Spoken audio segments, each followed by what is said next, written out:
মাজারে হামলার প্রতিবাদে ফকিরি গানের আয়োজন করেছে মাজারপন্থীরা, কিন্তু স্টেজে এরকম কিছু লোকও ছিল যারা শরীয়ত স্বীকার করে না, নামাজ রোজা দরকার মনে করে না, এমনকি নামাজের সময় তারা খাবার গ্রহণ করেছে, নামাজ পড়তে যাননি, এমন জাতীয় দৈনিকের নিউজ পর্যন্ত হয়েছে। এ ধরনের সুফিবাদ যারা লালন করে তাদের উপর শরীয়তের বিধান কি? দেখুন, আল্লাহ সুবহানাহু ওয়া তাআলা বলেছেন লিকুল মিনহুম শিরআতুন ওয়া মিনহাজা, প্রত্যেক জাতিকে আল্লাহ সুবহানাহু ওয়া তাআলা আলাদা আলাদা শরীয়ত দিয়েছেন, এবং আল্লাহ সুবহানাহু ওয়া তাআলা বলেছেন শারআ লাকুম মিনাদ-দীনি মা ওয়াসসা বিহি নূহান ইলা আখির আয়া। অর্থাৎ আল্লাহ সুবহানাহু ওয়া তাআলা তিনি শরীয়ত প্রণয়ন করেছেন, শরীয়ত আমাদেরকে দান করেছেন, আমাদের কল্যাণার্থে দিয়েছেন। তো আল্লাহর এই শরীয়ত, আল্লাহর যে আদেশ নিষেধ গোটা কোরআন জুড়ে রয়েছে, এগুলোকে যদি কেউ অস্বীকার করে তাহলে সে মুসলমান থাকার কোনো সুযোগ নেই।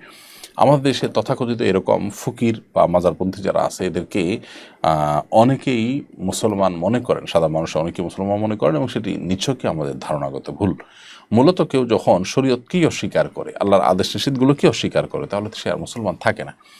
দেখুন, আপনি একটা রাষ্ট্রে আছেন, আপনি একটি রাষ্ট্রের নাগরিক হিসাবে যদি সেই রাষ্ট্রের সংবিধান, রাষ্ট্রের চৌহদ্দি, রাষ্ট্রের সীমানা কোনো কিছু যদি আপনি না মানেন, তাহলে আপনি সেই রাষ্ট্রের প্রতি আস্থাশীল বা সেই রাষ্ট্রের নাগরিক হিসেবে নিজেকে আসলে দাবি করতে পারেন না। আমরা অনেকে এই জায়গাটাতে ভুল করি। আমরা মনে করি যে কে মুসলমান আর কে কাফের এটা তো আল্লাহ ভালো জানেন। এটা মুসলমানের সংজ্ঞা না জানার কারণে বলে থাকি আমরা। মুসলমান মানে হলো আত্মসমর্পণকারী। যে আত্মসমর্পণ করে নাই, আল্লাহর আদেশ মানে না, তো সে মুসলমান না।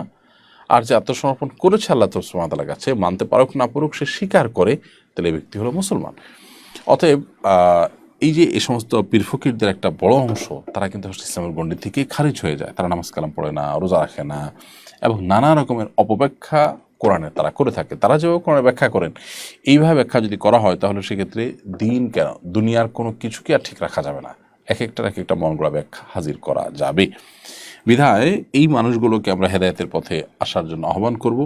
নামাজের আজান হচ্ছে, আর তারা সেখানে এই অনুষ্ঠানে, অর্থাৎ এই যে মাজারে হামলার প্রতিবাদে তারা যে গান করছিলেন, এটা তাদের তামাশা, এটা ইসলাম নয়। এটি দিনের আলো মতো কিন্তু পরিষ্কার।